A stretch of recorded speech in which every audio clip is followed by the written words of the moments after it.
we're back. Thank you.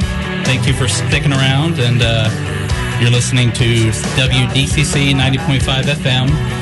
We are the Rant, and we're back after a 18-month vacation. And we have two very cool guests here in studio right now. Very cool band.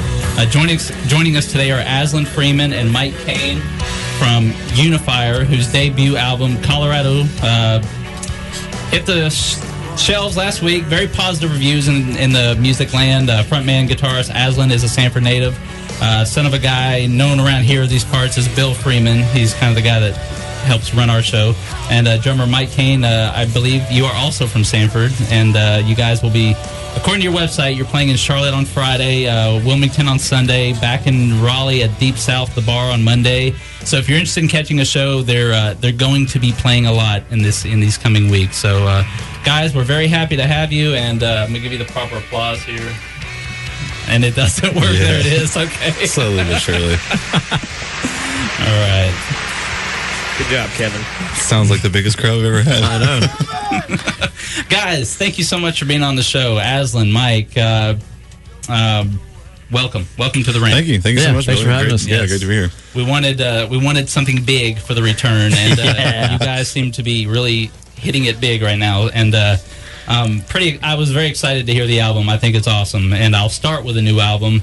I imagine it's been a pretty busy past few months. Tons of interviews, stuff like this. You're playing like crazy to get your name and this album out there. So kind of describe to us what has it been like for the past 2 months for Unifier? Yeah, definitely busy. Definitely very busy. Take it away. All right. Yeah, we after we got all of our website stuff situated for the promo of the album, we just kind of started hitting it hard, and we're working with a new label down in Georgia, in Atlanta, called Autumn in Color, and they've got a great PR guy that we're working with. So we've been doing tons of interviews. He's been sending out for reviews all the time. There was definitely maybe like a 2-week period leading up to the release, and I feel like I filled out an interview a day for a while, and it got it got pretty intense. That's good. Oh, it was fantastic. That's good. I love being busy. We're going to talk about the name thing, because I guess that the old adage is any kind of publicity is good publicity. You guys certainly had a lot of publicity. But before that, the new album, Colorado, you've been reading I'm sure, do you read the reviews, or are you nervous about the reviews at first? And they've been mostly positive, all positive from what I've read, so it's got to be a good thing. But are you nervous when they start coming in? I am. Like, I make sure that I try to read everything, because I know some people don't read it, but I'm always interested to see what somebody's got to say, and maybe contest something if it's a little, if I don't agree with it. But what would you guys do if you got a review that just said more like Colorado? I want a real answer. I would actually. I would post it immediately on our Facebook or whatever. Which we post links to all of our reviews so far. Obviously, that's easy to do when they're all really when they've all been good. But I think if it was epically bad, if somebody really hated it, I'd probably still put it up just cause. Hey, why not? Yeah. Has a certain line from a review either caught your attention and said wow, or did you read it and say they completely got a completely different vibe from this that we were trying to do, but this is still pretty awesome? I mean, has anybody said anything that just floored you? Actually, for me, I've been really floored at the amount of positive feedback. Like, I was keeping track of all of it for a while, and I don't think we had anything lower than a 4 out of 5. The lowest one has been the one from Italy. Exactly. But I don't know, maybe they're working on a different scale over there. It's metrics there. Yeah, exactly. Metric star rating scale. Maybe say you do not use American number systems, so this album. I don't understand what they're saying, but exactly. He's good. They just listen to it in reverse or something. Might have been Italian.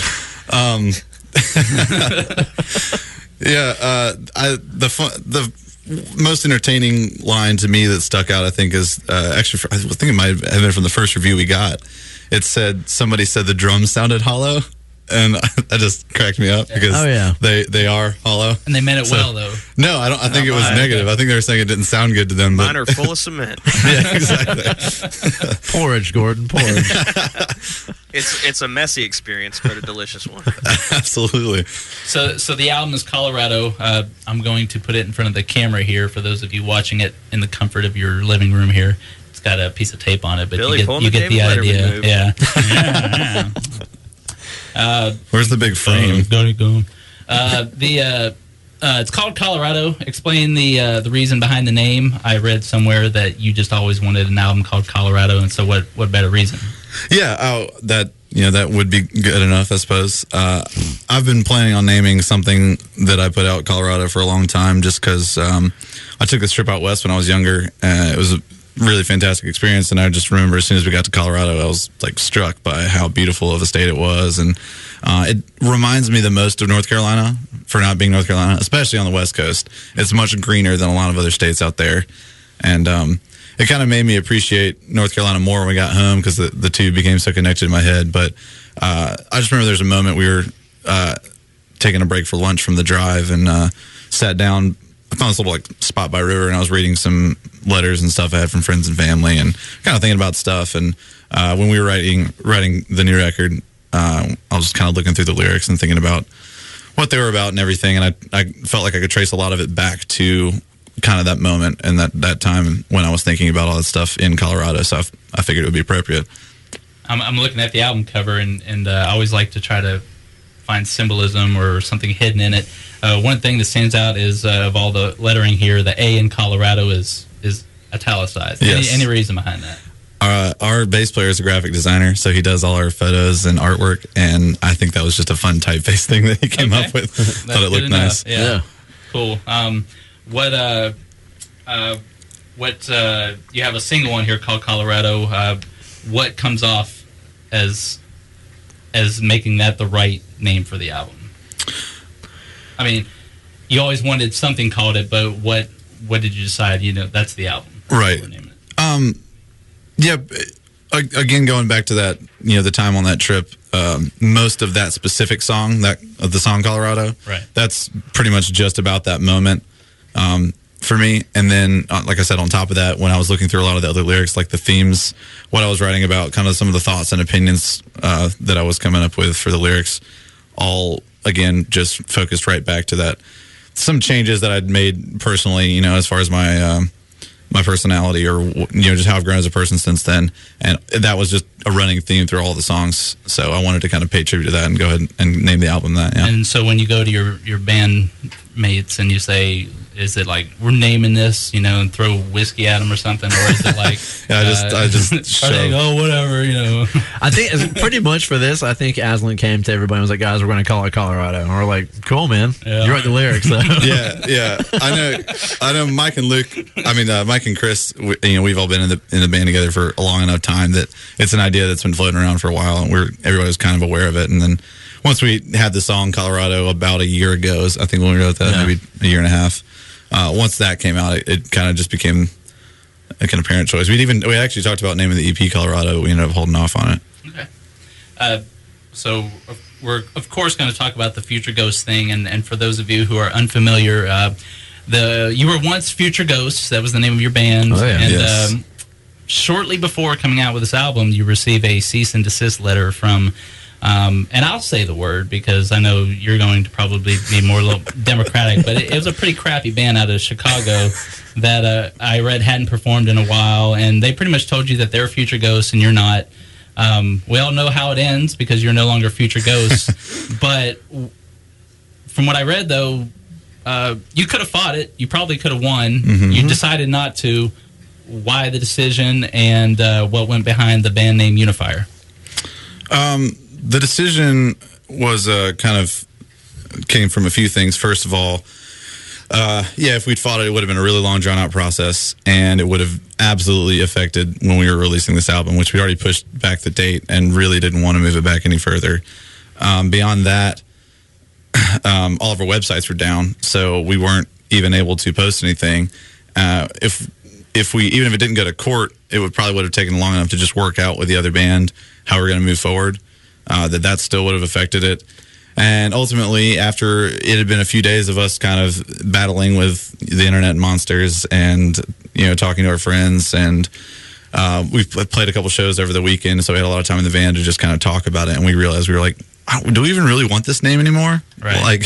Like we've gotten so much press about it, which is great, but it is a really negative situation. And it was, while the press wasn't necessarily negative towards us, it was just, not great in general. So, ultimately, we don't want to look like the bad guy in any way. We don't want to fight this and take the name from them or something. That was not, in the plan at all. So it was like, well, what else do we do? Let's just change the name. We're not, we are the same band, but we're not, that doesn't really identify us anymore. Sure. We don't want to, move forward under that kind of dark cloud. Yeah. So as we're sitting there trying to think of a new band name, and our bass player Luke's got an app, I think, on his iPhone. It's a random name or word generator. Right. So we just started going through it, and Unifier hits, and we're all kind of like, man, it's okay. And we kept going. But it kind of stuck with me, and the more I thought about the bio that we have written, the more I thought about the amount of people that kind of rallied behind us, and just the unifying nature of the whole thing. We're like, man, the name kind of sticks. And then I feel like the other name that we were heavily leaning on was called Tomorrow Night's Rituals, was the other possible name, though. It was kind of between those two. And I liked it, but I feel like Unifier just meant something this time. It's much more appropriate, yeah. And also, one word's easier to remember. Yeah, exactly. Which ultimately it's not the most important thing in the world, because I've actually I've had surprisingly still have people that mess up Unifier. So I still say Future Ghost. But I mean, they'll say Unifer. What does Unifer mean? It's like one giant aquifer that goes, That's a deciduous tree. That's right. I think you guys might be able to, having gone through this situation, offer us some counsel. Since we decided to come back after a hiatus, we discovered that there is a Facebook page called Rant Sports. They have been around, or they have more fans than us. But we had the name longer. Yeah. But how many times would you say? They 10. 10 times more? Okay. They have 27,000 likes. Oh, wow. We have 488. That's a large difference. They are from Downers Grove, Illinois, which appears to be a suburb of Chicago. Oh, wow. This is mirroring. So perfect. Should we pull a Future Ghost on them? Or what did you call it the other day, Aslan? Oh, Whitaker. Dude, you're going to want to Whitaker them really hard. I'm half serious here, because it's clear to me that we could have that page removed from Facebook purely out of malice. Yeah, actually, you don't even have to bother trademarking it first. If you send something to Facebook, I bet they will probably just take it down and not even look into it.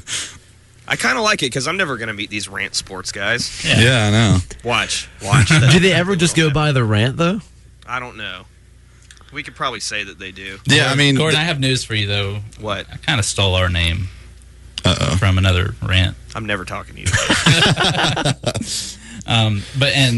So Pearl Jam was when Smokey Blaylock. It worked out for them. Yeah, it did. All right. Yeah, they picked the only name worse than Mookie Blaylock. It's pretty nonsensical when you start actually thinking about it. So I'm sure the first thing you did when you got that letter, and this is all I'm gonna say about it, but the first thing you did is you listened to them. Oh, I did, yeah. I had listened to them long ago. When I picked the name, I was aware of them and the two other Future Ghosts. I wanted to be aware of those things, but I thought they broke up. They had no website. The only web thing they had, the only way I could find them was through a studio website that was owned by one of their brothers. Yeah. And then it just listed that they had been there tracking that week or something, and that was 3 years ago. That was the only thing I saw, so I was like, it's probably fine. One of the things that kind of amazed me was when all of our North Carolina fans started attacking them, some of the comments they left in their page were pretty malicious, and there was quite a few that were very you guys are the worst band, and I'm being very nice when I say that. I read his letter, and he mentions one of them was a turd sandwich or something like that. I think he was called the Gay Grinch quite a few times. I think he even got a death threat. I want to ask your opinions on them, but we'll just say we'll say Nickelback, and you both are Sanford kids, and Am I right on that? I've read that. But I get pegged to be a Sanford person. I actually moved here in high school. Okay. I grew up in Orlando, Florida, but I did my formative years, so to speak, were here in town. Man, Bo, once you're Sanford, though. I know, man. There's no going back. Sandtrap is where I stay. Gordon, you came here a year after me, didn't you? I think so. Yeah, we're much the same. We are. I assume you guys all met at UNCG and kind of. Kind of. Yeah, talk about how Don't go too deep into it, but how you met and when you discovered that, hey, this is pretty good. Yeah, I was the only one in college at the time, I think. Well, no, that's not true. Luke was, but Luke was in the band. Chris and I just met kind of through friends playing in bands around Greensboro, and we started writing together for a friend's movie. We were doing some soundtrack stuff, and we're like, hey, we like this. It's fun. Let's write some songs. Let's start a band of our own. And it was really bad too. They showed me some of the early stuff, and I was like, they asked me to play, and I listened to it, and I was like, this is terrible. Yeah, I don't know why. I'm not interested in this band at all. Yeah. Yeah. And I think we both of us were in like 4 other bands at the time too. It was kind of nonsensical, but and I actually, when I went to high school, Mike was just out of high school and playing in bands, so I'd watch all Mike's bands play and Gordon's old bands actually. Yeah. And you feel old yet, Gordon? Oh yeah, yeah. That's nothing new. You were born old, Gordon. He watched you when he was a kid. Yeah, that's right. And I poisoned his mind. all that rock and roll. That's right. I just saw Mike walk into a bar. I immediately recognized him. Even it had been years. He's pretty distinguished looking dude. You can tell it's me. Yeah. It was So his beard, wasn't it? no, he didn't have a beard at the time. Well, Mike was cue ball. They sucked, but he recognized me. So. Yeah, exactly. Well, I just asked, I was like, hey, you still playing drums? My band needs a drummer. And he said he had quit his job at Habitat for Humanity that day to start going on the road and pursuing music again. So I was like, that day, out drinking that night. That's right. Yeah, at a show that one of my other terrible bands had just played.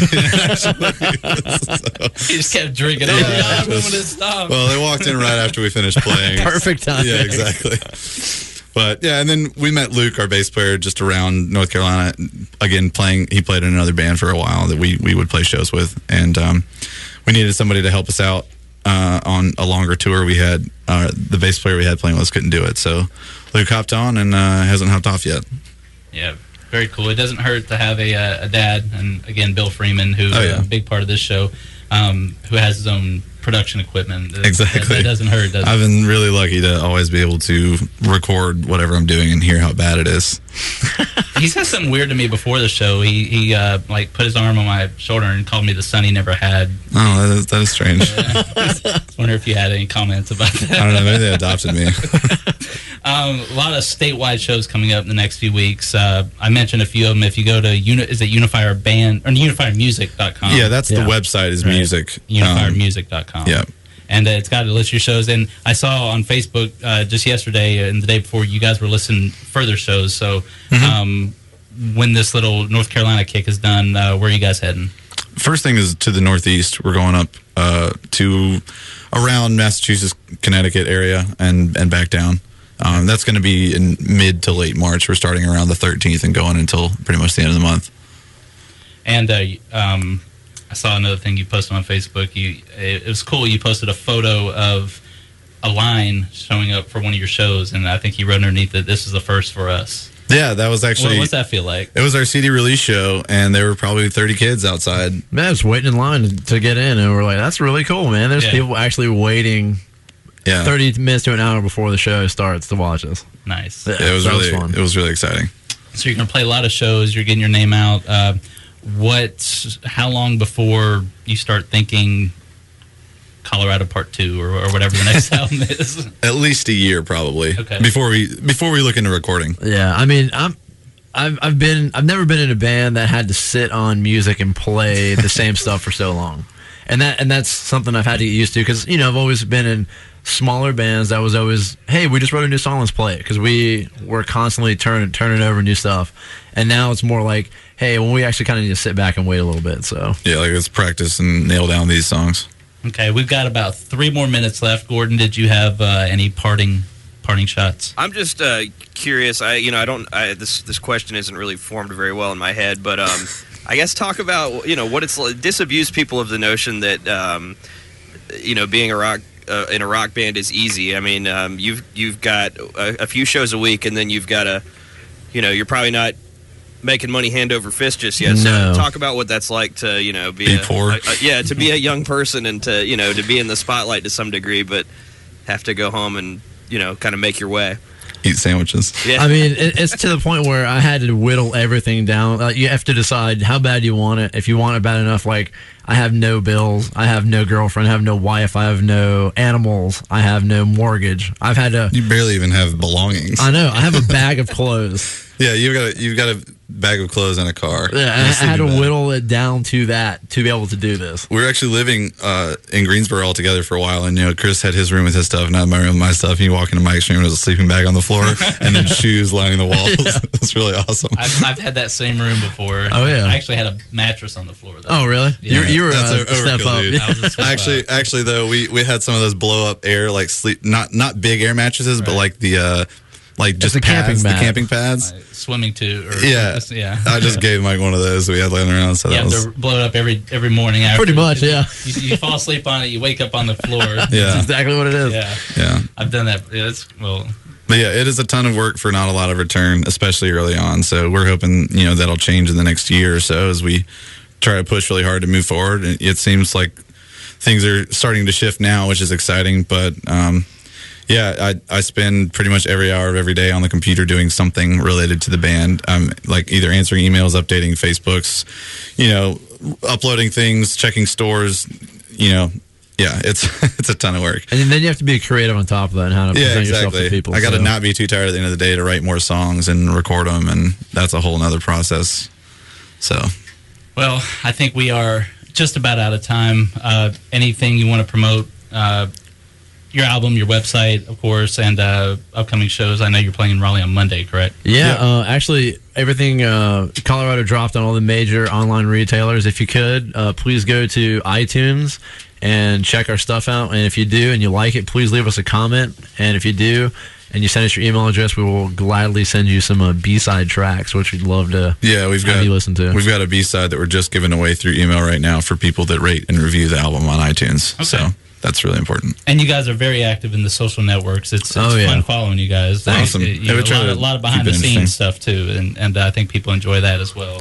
Yeah, we love putting up videos whenever you can with interesting stuff. All right. Well, they are formerly known as Future Ghosts. They are Unifier. It's unifiermusic.com. They are on Facebook. Very easy to find them there as well. Aslan, Mike, very, very nice to meet you guys. Good luck with everything, and I will definitely try to catch you guys while you're still in town here. Awesome. Thank you so much, man. Awesome. We're going to take a break, Gordon, and then we're going to come back and talk a few Sanford issues. I'm going to play a song from the album here. It's another one I like, Parasite Lost, and I'm still learning the equipment, but there it is. Take it away, Billy. All right, yes. Yeah. Thank you again. Thanks so much, buddy. Hopefully we'll have you back. Cool. All right, thanks. I saw you.